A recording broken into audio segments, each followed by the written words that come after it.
दोस्तों नमस्कार, मैं हूं आलोक पाठक और आप देख रहे हैं खबर दस्तक। उत्तर प्रदेश में वैसे तो विधानसभा चुनाव जनवरी 2027 में होंगे। अधिसूचना जारी होगी जनवरी 2027 में। तो अधिसूचना में अभी 18 महीने का समय है, लेकिन समाजवादी पार्टी के राष्ट्रीय अध्यक्ष अखिलेश यादव ने अपनी तैयारियां तेज कर दी। उत्तर प्रदेश में पूर्वांचल एक महत्वपूर्ण, उत्तर प्रदेश को अब 3-4 हिस्सों में बांट सकते हैं। एक हिस्सा पश्चिमांचल है, दूसरा बुंदेलखंड है, तीसरा आप अवध क्षेत्र कहते हैं या मध्य क्षेत्र कहते हैं, अवध क्षेत्र, और चौथा और महत्व उसके बाद जो है वो देवी पाटन और कौशाम्बी का एरिया है, और उसके बाद आता है पूर्वांचल। तो 5 क्षेत्रों में इसको छोटे छोटे क्षेत्रों में बांटा जाता है। इस पूर्वांचल क्षेत्र में 161 विधानसभाएं आती हैं और उत्तर प्रदेश में अगर हाल के परिणाम आप देखें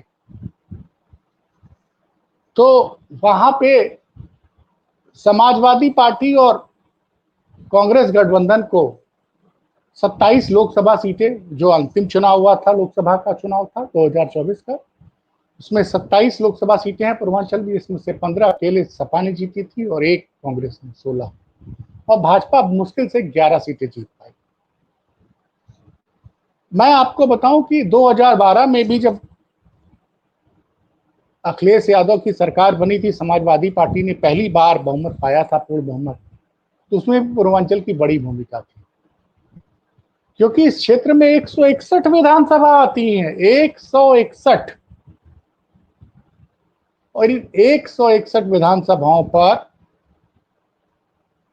में लगभग 100 से ज्यादा सीटों पर, अगर लोकसभा चुनाव के विधानसभा वाइज अगर हम बूथ देखें, नतीजे देखें, तो 161 में 100 के करीब सीटों पर 2024 के लोकसभा चुनाव में समाजवादी पार्टी इंडिया गठबंधन को जीत, मतलब बढ़त मिली।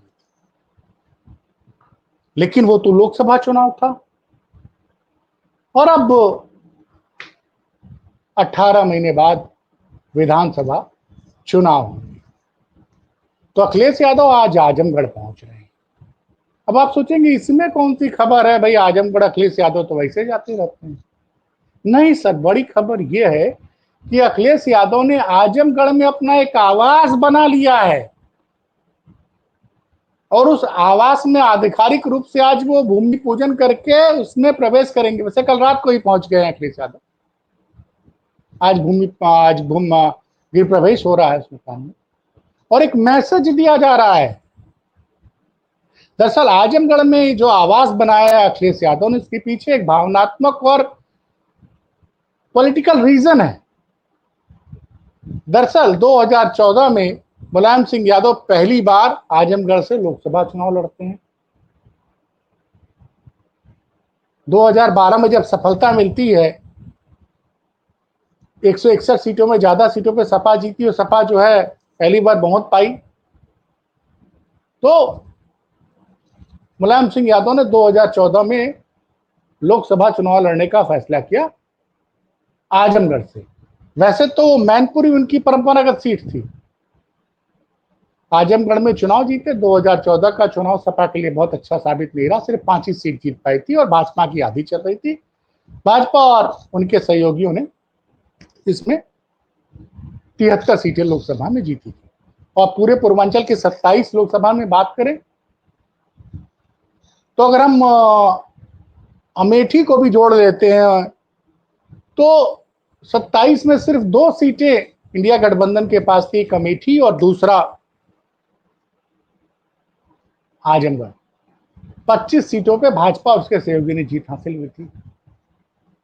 देखिए, जैसे ही वो नतीजे आए, फिर 2017 का विधानसभा चुनाव आया, उसमें सपा को करारी हार का सामना करना पड़ा। और मैं बताऊं पूर्वांचल में भी बसपा बड़ी मजबूत हुआ करती थी। तो लगभग 2017 के चुनाव में सपा बसपा दोनों साफ हो, इनको 161 में कुल मिला के 20 के करीब विधानसभा सीटें मिली थी, दोनों को मिला के सपा बसपा और कांग्रेस भी जोड़ लीजिए तो तीनों पार्टी। बाकी सब जगह भाजपा का की प्रचंड जीत हुई।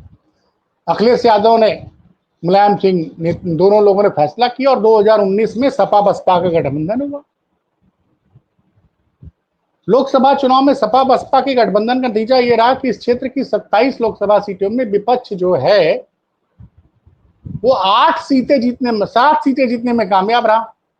विजय रथ नीचे आया, कहा पहले 27 में 25 थी, वो 27 में 20 पे सिमट गई।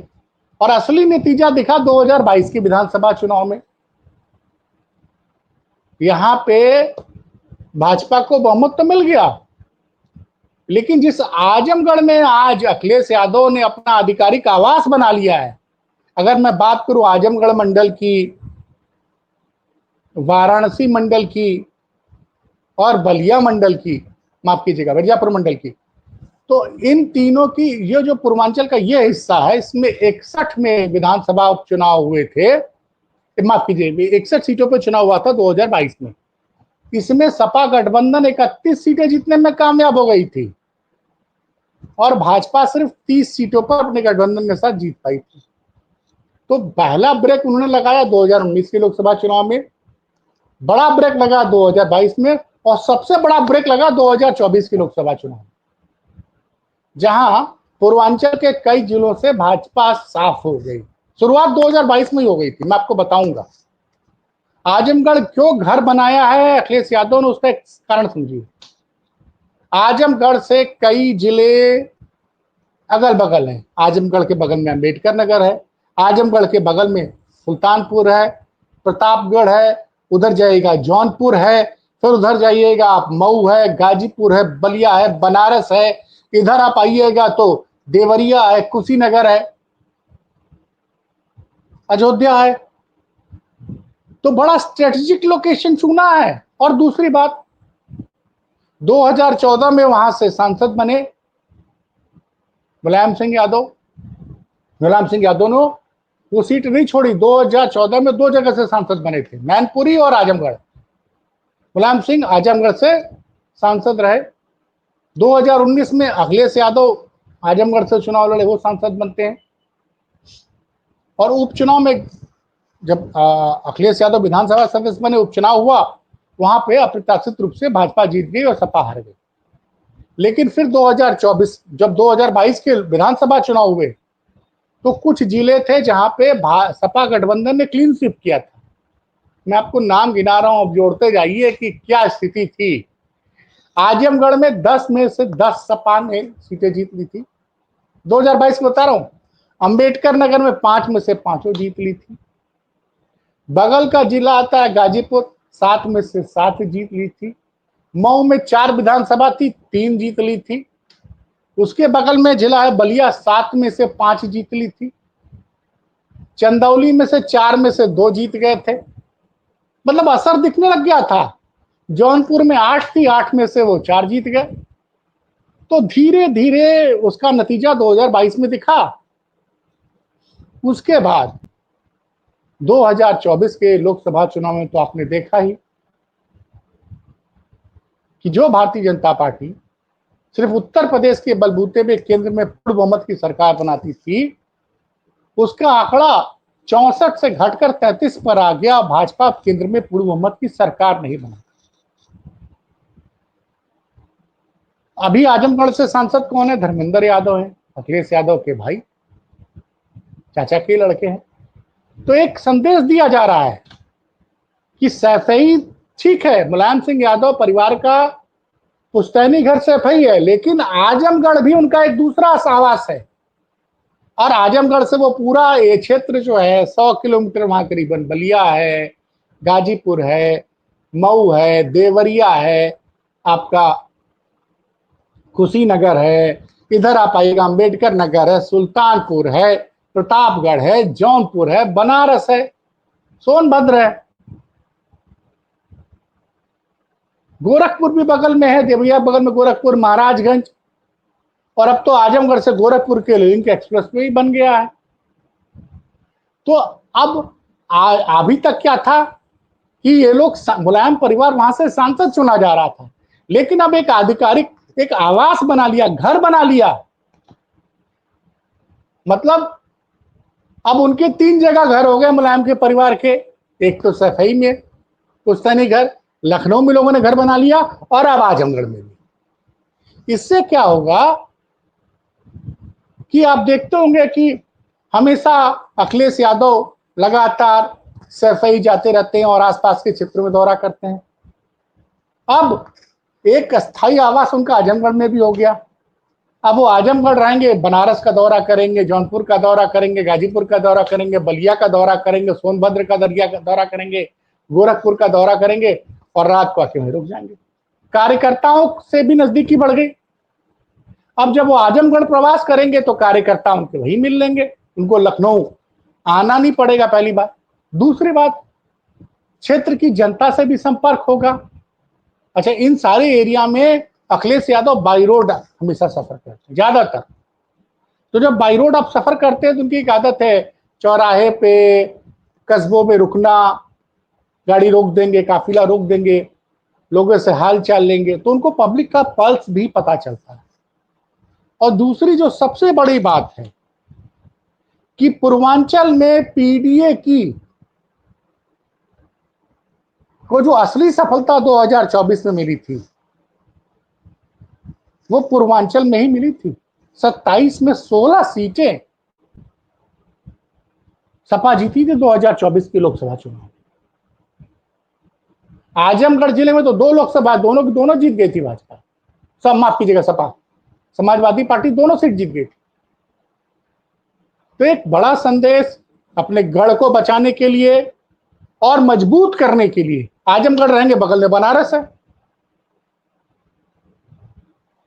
पिछले 2 विधानसभा चुनावों से समाजवादी पार्टी का वाराणसी में खाता नहीं खुलता है। आप समझिए, 2017 2022 दोनों बार समाजवादी पार्टी बनारस जिले में खाता नहीं खोल पाई, लेकिन इस बार खाता खुलेगा। क्योंकि आप देखिए, प्रधानमंत्री मोदी की मार्जिन कम हो गई थी। कहां 2.5-3 लाख वोटों से जीते थे, इस बार मुश्किल से 1 सवा लाख वोटों से जीते। और अब आजमगढ़ रहेंगे भाई, महीने में 10 दिन लखनऊ रहे, 5 दिन रहे सफाई, 5 दिन आजमगढ़, और बकायदे घर भी बनाया है, ऐसा एक हॉल भी बना है जहां पे 2000 कार्यकर्ताओं के साथ वो मीटिंग भी कर सकते हैं। देखिए, अखिलेश यादव कभी चैन से नहीं बैठे हैं। ये ठीक है, 24/7 की पॉलिटिक्स मोदी और शाह करते हैं, लेकिन इस पॉलिटिक्स का असली अनुसरण अखिलेश यादव ने कर दिया आजमगढ़ में, माफ कीजिएगा उत्तर प्रदेश में कर दिया। मैं आजमगढ़ लग बोल, 1 तारीख को अपना जन्मदिन मनाए, गजब कार्यकर्ताओं की भीड़ आई, गजब का जुनून था लखनऊ में। और ये सिर्फ लखनऊ में जन्मदिन नहीं बना, उत्तर प्रदेश के हर जिला में, हर विधानसभा में जन्मदिन मनाया गया। कार्यकर्ताओं ने रक्तदान शिविर का आयोजन किया, कार्यकर्ताओं ने साइकिलें बांटी बेटियों को, फल फूल अस्पताल में मरीजों को दिया गया। पूरे उत्तर प्रदेश के 75 जिलों में आयोजन हुआ। और एक चीज, जिस चीज को सबसे ज्यादा मजबूत किया था अमित शाह ने, कि हर बूथ पे 10 यूथ, पीडीए तो हर बूथ पे 20 यूथ की बात करके चल रहा है, और गजब का सामाजिक समीकरण बना दिया है। अब समाजवादी पार्टी सिर्फ मुस्लिम यादव की पार्टी नहीं रह गई है। आप ये सोचिए कि अब मुस्लिम यादव से ज्यादा गैर यादव ओबीसी को टिकट मिल रहा है, दलितों को बड़ी संख्या में टिकट मिल रहा है, और इसका नतीजा दिखा आपको कि समाजवादी पार्टी 37 सीटें जीतने में कामयाब रही उत्तर प्रदेश की, और 4-5 सीटें तो 1000, 1500, 2000 वोटों से हारी है।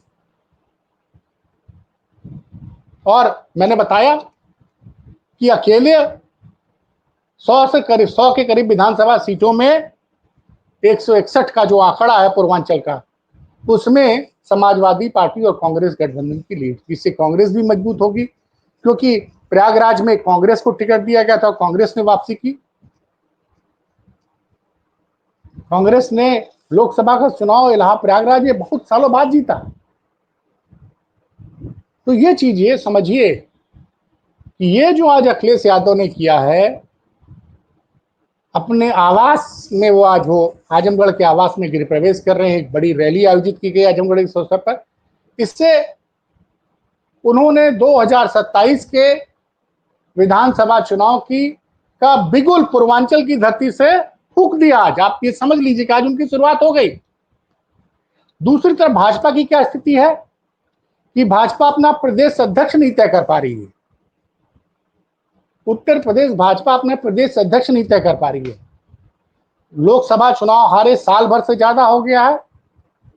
भाजपा में गुटबाजी जबरदस्त हो गई है।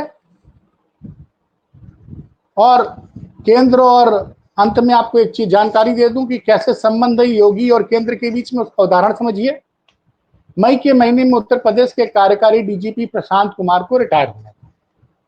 प्रशांत कुमार योगी जी के बड़े खास अधिकारी थे और योगी जी ने उनको सेवा विस्तार के लिए उत्तर प्रदेश सरकार ने केंद्र सरकार को लिखा था। भाई साहब, वो केंद्र से सेवा विस्तार नहीं मिला। वहीं दूसरी तरफ ममता बनर्जी ने के यहाँ उनके मुख्य सचिव हैं मनोज पंत, डॉक्टर मनोज पंत। उनके सेवा विस्तार के लिए ममता बनर्जी ने लिखा और केंद्र सरकार ने ममता बनर्जी के मुख्य सचिव को 6 महीने का सेवा विस्तार दे दिया। आप इसी से समझ लीजिए कि योगी और केंद्र के बीच में क्या संबंध है। तो भाजपा कई टुकड़ों में बटी हुई अपना प्रदेश अध्यक्ष नहीं चुन पा रही है।